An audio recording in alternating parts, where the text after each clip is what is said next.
যৌবনের বাহাদুরি জীবন ভর থাকবে না। এ বৃদ্ধ বাবাজিরা, ডান মানে তাকে দেখেন, আপনার মতো কত বৃদ্ধ আজ দুনিয়াতে নাই।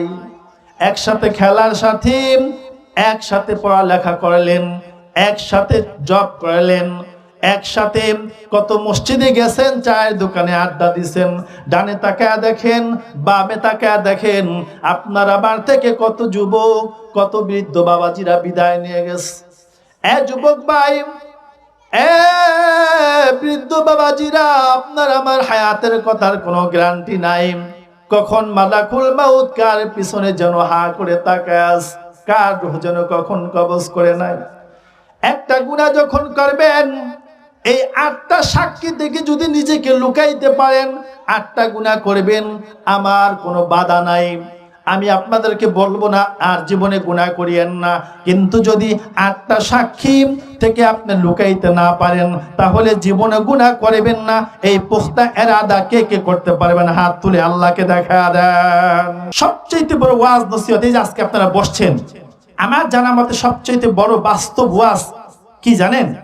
এই যে একটা মানুষ মারা গেলে আমরা জানাজা দেওয়ার জন্য একত্রিত হই না, এই একত্রিত হই, এটি হচ্ছে প্র্যাকটিক্যাল বাস্তব সবচেয়ে বড় ওয়াজ।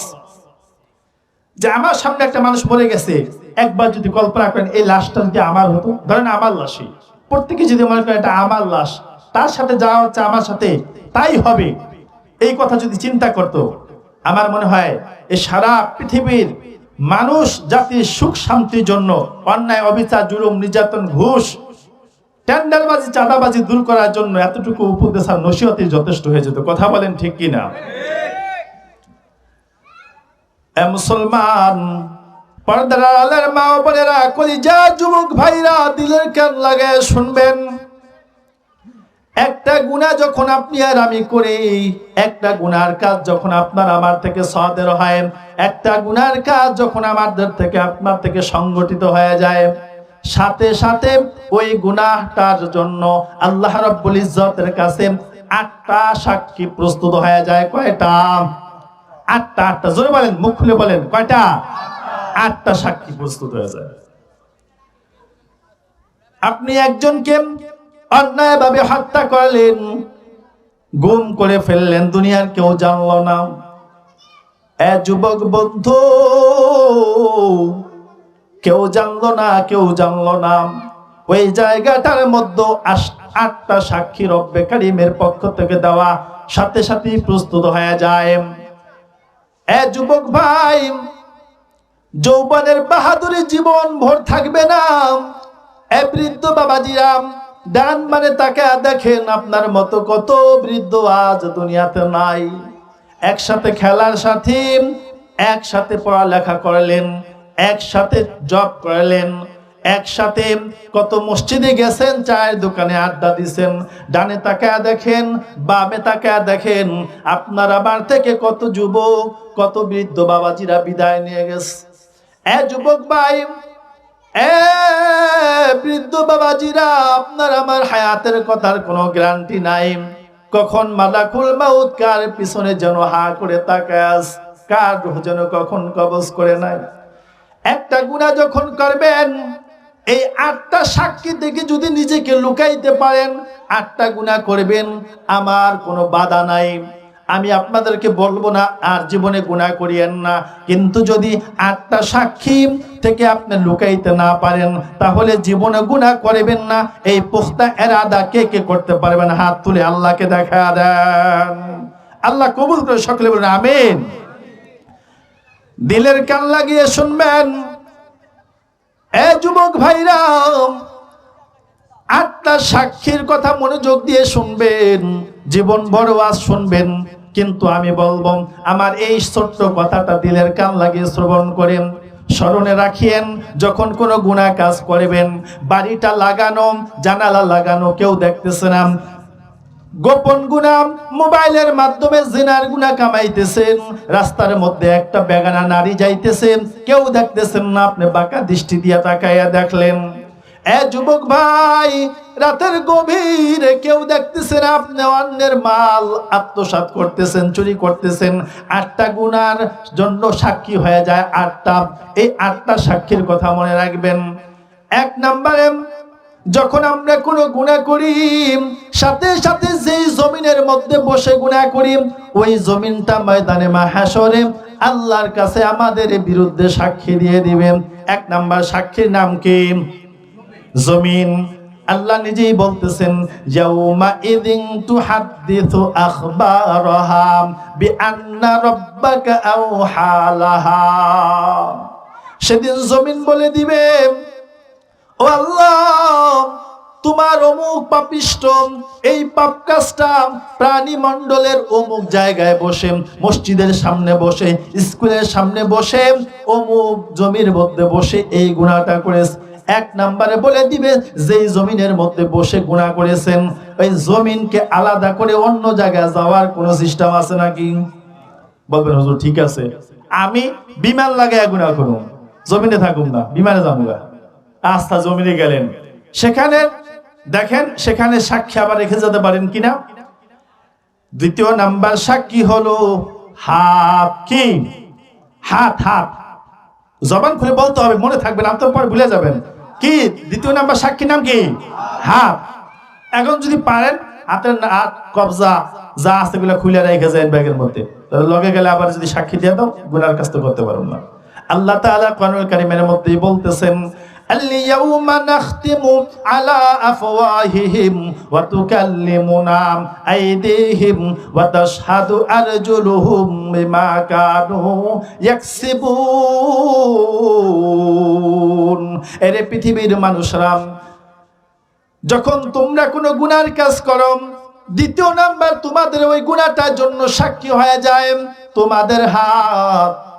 ময়দানে মাহশরে হাতের জবান আল্লাহ খুলে দিবেন, মুখের মধ্যে মোহর এঁটে দিবেন, মুখ বন্ধ থাকবে, হাত আল্লাহর সাথে কথা বলবেন, পাও সাক্ষী দিবেন, ওয়া আরজুলুহুম পাও সাক্ষী দিবেন, পাও কথা বলবেন, হাত সাক্ষী দিবেন আল্লাহর কাছে, অমুক বান্দা অমুক জায়গায় যায় এই গুনাহ করেছেন, ও আল্লাহ আমি হাত দ্বারা অন্যের মাল ধরেছেন, এই হাত দ্বারা অন্যের জিনিস আত্মসাৎ করেছেন, বেগানা নারীকে স্পর্শ করেছেন, কে সাক্ষী দিবেন? হাত। তৃতীয় নাম্বার পাও। আল্লাহকে বলবে, ও মালিক, এই নাফরমানকে তুমি নিয়ামত স্বরূপ পাও দিয়েছিলাম, এই পাও দিয়ে হেঁটে হেঁটে আমি পাওকে দিয়ে ওই গুনার কাজের দিকে গেছেন, গুনার কাজ সংগঠিত করছে, ও আল্লাহ আমি পাও সাক্ষী দিয়ে দিলাম আমাকে দিয়ে হেঁটে হেঁটে ওই গুনাহ করেছেন। চতুর্থ নাম্বার, এই চোখ আল্লাহর সাথে কথা বলবে, চোখ আমাদের বিরুদ্ধে সাক্ষী দিবে আল্লাহর কাছে। পঞ্চম নাম্বার, এই কান দিয়ে যত কথা শুনতেছি, অশ্লীল ফাহেশা অন্যায় যত ধরনের গীবত গাত শুনতেছি, কান রব্বে কারীমের দরবারে সাক্ষী দিয়ে দিবে। ছয় নাম্বার, এই যে শরীরের মধ্যে যে চামড়াটা আছে এই চামড়াটার জবান খুলে দিবেন, এই চামড়াও আল্লাহর সামনে দণ্ডায়মান হয়ে সেদিন এই চামড়া আল্লাহর সামনে সাক্ষী দিয়ে দিবেন, এ আল্লাহ তোমার এই নাফরমান অমুক জায়গায় যে এই গুনাহ করেছেন।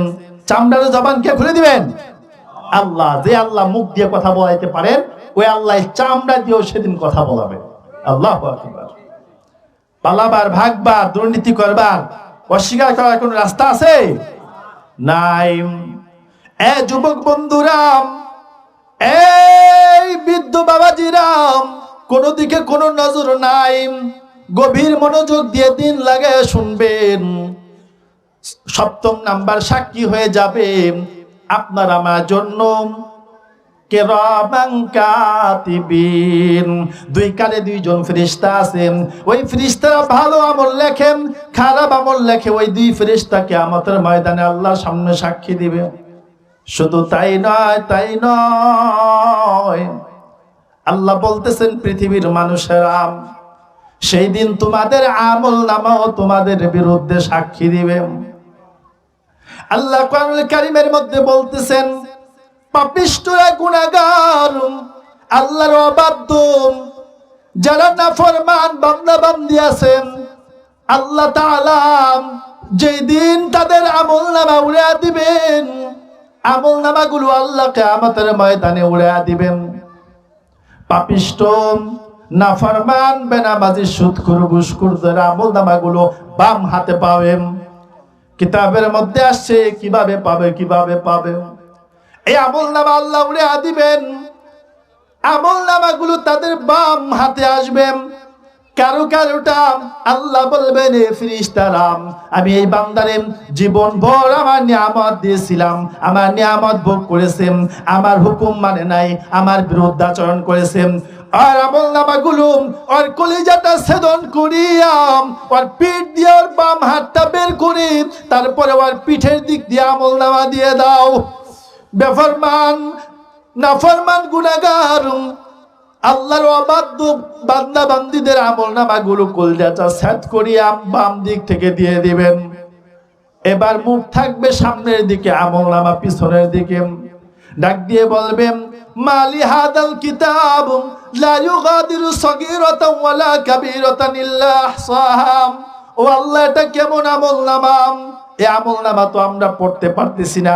আমাদের মুখটা সামনের দিকে, আমলনামাটা বুকটা সেট করিয়া পিছনের দিক থেকে বাম হাতের মধ্যে আমলনামা দিয়ে দেওয়া হয়েছে। আল্লাহ বলবেন, এ ফেরেশতারা, দুনিয়ার মধ্যে সুন্দর একটা অবয়ব আকৃতি দিয়েছিলাম, সুস্থ রেখেছিলাম, আমার নিয়ামতের নাশুকরিয়া করেছেন, ওদের ঘাড়গুলো আছে মুসরায়াম পিছনের দিকে দিয়ে দাও, মটকা পিছনের দিকে দিয়ে দাও। এবার তুই তোর আমলনামা পড়। আমলনামা পড়বে আর বলবে, এটা কেমন আমলনামা? যে আমলনামার মধ্যে ছোট থেকে ছোট গুনাহ বাদ দেওয়া হয় নাই, যে আমলনামার মধ্যে বড় থেকে বড় কোনো আমল বাদ দেওয়া হয় নাই, এটা কেমন আমলনামা? এই আমলনামা তো জীবনে কখনো দেখি নাই, কোনোদিন কল্পনাও করতে পারি নাই। আমলনামা এভাবে আল্লাহ সংগ্রহিত করে আমাদেরকে দিবেন, এইভাবে আল্লাহর সামনে দণ্ডায়মান হতে হবে, এই আমলনামা আমাদেরকে এইভাবে পেশ করা হবে। এ মুসলমান, ওই দিন পালানোর, ওই দিন ভাগবার কোনো পথ থাকবে না। ওই দিন আমরা কোনো বাঁচতে পারবো না। ওই দিন আমাদের মুক্তির কোনো রাস্তা থাকবে না। আমলনামা যখন এসে যাবে, পাপিষ্ঠ গুনাহগার নাফরমানেরা তাদের আমলনামা পড়বে আর বলবে, যদি এই আমলনামা আমাদেরকে না দেওয়া হতো, ইয়া লাইতানি কুনতু তুরাবা, হায় যদি মাটি হয়ে যেতাম, হায় যদি মাটি হয়ে যেতাম, হায় যদি মাটি হয়ে যেতাম। আফসোস করবে, কিন্তু পালাবার কোন রাস্তা সেদিন কেউ খুঁজে পাবে নাকি? কেউ খুঁজে পাবে না। বাবারা, প্রত্যেকটা গুনার কাজ করি কিন্তু আল্লাহকে স্মরণ করি না। ওই জাহান্নামের ভয় নাই অন্তরের মধ্যে, আল্লাহর ভয় নাই। ময়দানে মাহশরে আমলনামা দ্বারা আল্লাহর সামনে হিসাব দিতে হবে, ওই ভয় অন্তরের মধ্যে নাই।